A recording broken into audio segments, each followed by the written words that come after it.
दर्शकों नमस्कार, स्वागत है आप सभी का हमारे इस वीडियो में। आज हम जानेंगे कि कबीर साहिब जी ने त्रेता युग में मुनींद्र ऋषि के नाम से प्रकट हुए थे। नल नील तथा मंदोदर रानी और विभीषण जी मुनींद्र ऋषि के शरण में आए थे। तो आइए जानते हैं संपूर्ण जानकारी विस्तार से। अनल अर्थात नल तथा अनील अर्थात नील, दोनों आपस में मौसी के पुत्र थे। माता पिता का देहांत हो चुका था। नल तथा नील दोनों शारीरिक व मानसिक रोग से अत्यधिक पीड़ित थे। सर्व ऋषियों व संतों से कष्ट निवारण की प्रार्थना कर चुके थे।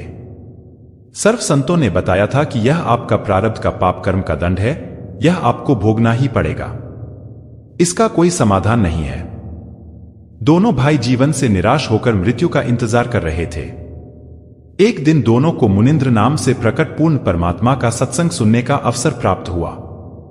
सत्संग के उपरांत ज्यों ही दोनों ने मुनिंद्र ऋषि रूप में आए कबीर साहिब जी के चरण छुए तथा मुनिंद्र जी ने सिर पर हाथ रखा तो दोनों का असाध्य रोग छू मंत्र हो गया, अर्थात दोनों नल तथा नील स्वस्थ हो गए। इस अद्भुत चमत्कार को देखकर प्रभु के चरणों में गिरकर रोने लगे तथा कहा, आज हमें प्रभु मिल गया जिसकी तलाश थी, तथा उससे प्रभावित होकर उनसे नाम दीक्षा ले लिया तथा मुनिंद्र साहिब जी के साथ ही सेवा में रहने लगे। पहले संतों का समागम पानी की व्यवस्था देखकर नदी के किनारे पर होता था। नल और नील दोनों बहुत प्रभु प्रेमी तथा भोली आत्माएं थी। परमात्मा में श्रद्धा बहुत थी, सेवा बहुत किया करते थे। समागमों में रोगी व वृद्ध व विकलांग भक्तजन आते तो उनके कपड़े धोते तथा बर्तन साफ करते, उनके लोटे और गिलास मांज देते थे। परंतु थे भोले से दिमाग के, कपड़े धोने लग जाते तो सत्संग में जो प्रभु की कथा सुनी होती उसकी चर्चा करने लग जाते। वे दोनों प्रभु चर्चा में बहुत मस्त हो जाते और वस्तुएं दरिया के जल में डूब जाती, उनको पता भी नहीं चलता। किसी की 4 वस्तु लेकर जाते तो 2 वस्तु वापस ला कर देते थे। भक्तजन कहते कि भाई आप सेवा तो बहुत करते हो, परंतु हमारा तो बहुत काम बिगाड़ देते हो। ये खोई हुई वस्तुएं हम कहां से लेकर आएं? आप हमारी सेवा ही करनी छोड़ दो, हम अपनी सेवा आप ही कर लेंगे। फिर नल तथा नील रोने लग जाते थे कि हमारी सेवा न छीनो, अब की बार नहीं खोएंगे। परंतु फिर वही काम करते। फिर प्रभु की चर्चा में लग जाते और वस्तुएं दरिया जल में डूब जाती। भक्तजनों ने ऋषि मुनिंद्र जी से प्रार्थना की कि कृपा नल तथा नील को समझाए, ये न तो मानते हैं और मना करते हैं तो रोने लग जाते हैं। हमारी तो आधी भी वस्तुएं वापस नहीं लाते। ये नदी किनारे सत्संग में सुनी भगवान की चर्चा में मस्त हो जाते हैं और वस्तुएं डूब जाती हैं। मुनिंद्र साहिब ने 1-2 बार तो उन्हें समझाया। वे रोने लग जाते थे कि साहिब हमारी ये सेवा न छीनो। सद्गुरु मुनिंद्र साहिब ने कहा, बेटा नल तथा नील खूब सेवा करो, आज के बाद आपके हाथ से कोई भी वस्तु चाहे पत्थर या लोहा भी क्यों न हो जल में नहीं डूबेगी। मुनिंद्र साहिब ने उनको यह आशीर्वाद दे दिया। अब जानते हैं कि मुनींद्र ऋषि जब श्रीलंका पहुंचे, मुनिंद्र जी नल नील को शिष्य बनाने के बाद श्रीलंका चले गए। वहां परम भक्त चंद्र विजय जी का 16 सदस्यीय पवित्र परिवार रहता था। वे भाट जाति में जन्मे सदाचारी प्राणी थे। मुनींद्र ऋषि जी के आध्यात्मिक प्रवचन सुनने के बाद पूरे परिवार ने नामदान लिया। परम भक्त चंद्र विजय जी की पत्नी भक्तमती कर्मवती राजा रावण की रानी मंदोदरी की सेवा करती थी। वह रानी मंदोदरी को अच्छे और बुरे चुटकुले सुनाकर उनका मनोरंजन करती थी। भक्त चंद्र विजय रावण के दरबार में सेवा करते थे। वह प्रशंसा के गीत गाकर राजा को प्रसन्न करते थे। मंदोदरी रावण की पत्नी और विभीषण ने मुनिंद्र जी से नाम प्राप्त करना। भक्त चंद्र विजय की पत्नी भक्तमती कर्मवती ने मुनिंद्र जी से आध्यात्मिक उपदेश प्राप्त कर भगवान की चर्चा, प्रकृति की रचना की कहानी जो उन्होंने अपने सद्गुरुदेव मुनिंद्र जी से सुनी थी, रानी मंदोदरी को प्रतिदिन सुनाना शुरू कर दिया। रानी मंदोदरी को बहुत आनंद आने लगा। भक्तमती कर्मवती कई घंटों तक भगवान की सच्ची कथा सुनाती रहती थी और मंदोदरी की आंखों से आंसू टपकने लगते थे। एक दिन रानी मंदोदरी ने कर्मवती से पूछा कि तुमने यह ज्ञान किससे सुना? तुम तो बकवास करती थी, इतना परिवर्तन ईश्वरतुल्य संत के बिना नहीं हो सकता। तब कर्मवती ने बताया कि हमने हाल ही में एक परम संत से उपदेश लिया है।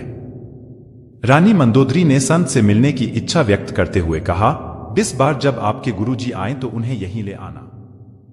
अपनी मालकिन का आदेश पाकर कर्मवती ने आदरपूर्वक सिर झुकाकर कहा, आपकी जो भी आज्ञा होगी आपकी दासी उसका पालन करेगी, लेकिन मेरी एक प्रार्थना है। ऐसा कहा जाता है कि किसी संत को आदेश देकर नहीं बुलाना चाहिए। किसी के लिए व्यक्तिगत रूप से जाना और दर्शकों तक पहुंचना शुभ है, अन्यथा जो भी आपका आदेश होगा उसका पालन किया जाएगा। रानी मंदोदरी ने कहा, इस बार जब तुम्हारे गुरुदेव जी आए तो मुझे बता देना, मैं व्यक्तिगत रूप से उनसे मिलने जाऊंगा। मुनिंद्र ऋषि जी ने फिर श्रीलंका में कृपा की। रानी मंदोदरी को उपदेश मिला। कुछ समय बाद उसने अपने प्रिय देवर विभीषण जी को उपदेश प्राप्त कराया। उपदेश लेने के बाद मंदोदरी दिन रात भगवान के सुमिरन में लीन रहने लगी। उसने अपने पति रावण से भी कई बार सद्गुरु मुनिंद्र जी से उपदेश लेने का अनुरोध किया, लेकिन रावण नहीं माना और कहता था, मैंने परम शक्ति मृत्युंजय शिव जी की भक्ति की है, उसके समकक्ष कोई शक्ति नहीं है, किसी ने तुम्हें गुमराह किया है। अब जानते हैं इधर राम की कहानी। आपने रामायण सुनी है।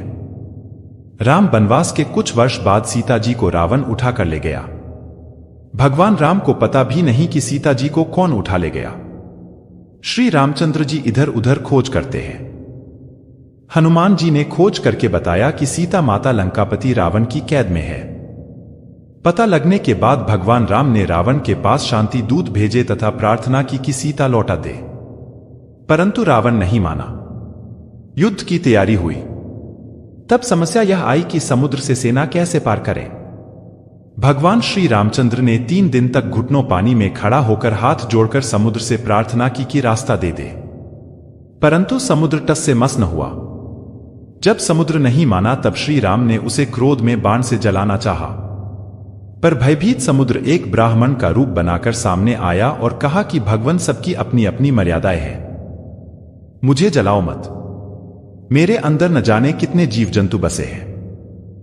अगर आप मुझे जला भी दोगे तो भी आप मुझे पार नहीं कर सकते, क्योंकि यहां पर बहुत गहरा गड्ढा बन जाएगा जिसको आप कभी भी पार नहीं कर सकते। समुद्र ने कहा, भगवान ऐसा काम कीजिए कि मेरी मर्यादा भी रह जाए और आपका पुल भी बन जाए। तब भगवान श्री राम ने समुद्र से पूछा कि वह क्या विधि है। ब्राह्मण रूप में खड़े समुद्र ने कहा कि आपकी सेना में नल और नील नाम के 2 सैनिक हैं। उनके पास उनके गुरुदेव से प्राप्त एक ऐसी शक्ति है कि उनके हाथ से पत्थर भी जल पर तैर जाते हैं। हर वस्तु चाहे वह लोहे की हो तैर जाती है। श्री रामचंद्र ने नल तथा नील को बुलाया और उनसे पूछा कि क्या आपके पास कोई ऐसी शक्ति है। नल तथा नील ने कहा कि हाँ जी, हमारे हाथ से पत्थर भी जल में नहीं डूबते हैं। श्री राम ने कहा कि परीक्षण करवाओ। उन नादानों नल नील ने सोचा कि आज सबके सामने तुम्हारी बहुत महिमा होगी।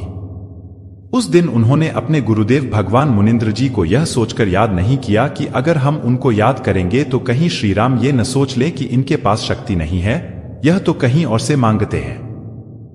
उन्होंने पत्थर उठाकर पानी में डाला तो वह पत्थर पानी में डूब गया। नल तथा नील ने बहुत कोशिश की, परंतु उनसे पत्थर नहीं तैरे। तब भगवान राम ने समुद्र की ओर देखा, मानो कहना चाह रहे हों कि आप तो झूठ बोल रहे हो, इनमें तो कोई शक्ति नहीं है।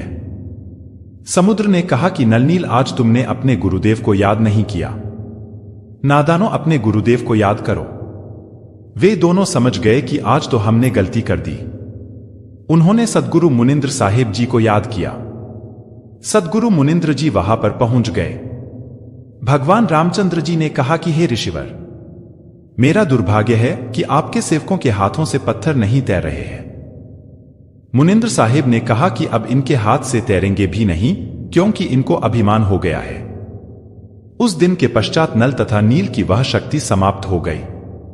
श्री रामचंद्र जी ने मुनिंद्र साहिब जी से कहा कि हे ऋषिवर, मुझ पर बहुत आपत्ति आई हुई है, दया करो किसी प्रकार सेना परले पार हो जाए। जब आप अपने सेवकों को शक्ति दे सकते हो तो प्रभु कुछ रजा करो। मुनिंद्र साहिब ने कहा कि यह जो सामने वाला पहाड़ है, मैंने उसके चारों तरफ एक रेखा खींच दी है, इसके बीच बीच के पत्थर उठा लाओ, वे नहीं डूबेंगे। श्री राम ने परीक्षण के लिए पत्थर मंगवाया, उसको पानी पर रखा तो वह तैरने लग गया। नल तथा नील कारीगर शिल्पकार भी थे। हनुमान जी प्रतिदिन भगवान याद किया करते थे। उसने अपनी दैनिक क्रिया भी साथ रखी, राम राम भी लिखते रहे और पहाड़ के पहाड़ उठा कर ले आते थे। नल नील उनको जोड़ तोड़ कर पुल में लगा लेते थे। इस प्रकार पुल बना था। धर्मदास जी कहते हैं, रहे नल नील जतन करहार, तब सद्गुरु से करी पुकार। जा सत रेखा लिखी अपार, सिंधु पर शिला तिराने वाले। धन धन सद्गुरु सत कबीर, भक्त की पीर मिटाने वाले। कोई कहता था कि हनुमान जी ने पत्थर पर राम का नाम लिख दिया था, इसलिए पत्थर तैर गए। कोई कहता था कि नलनील ने पुल बनाया था। कोई कहता था कि श्री राम ने पुल बनाया था।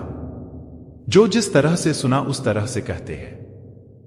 उधर रावण ने श्री सीता जी का हरण करके उन्हें अपने 9 लाखा बाग में बंदी बना लिया।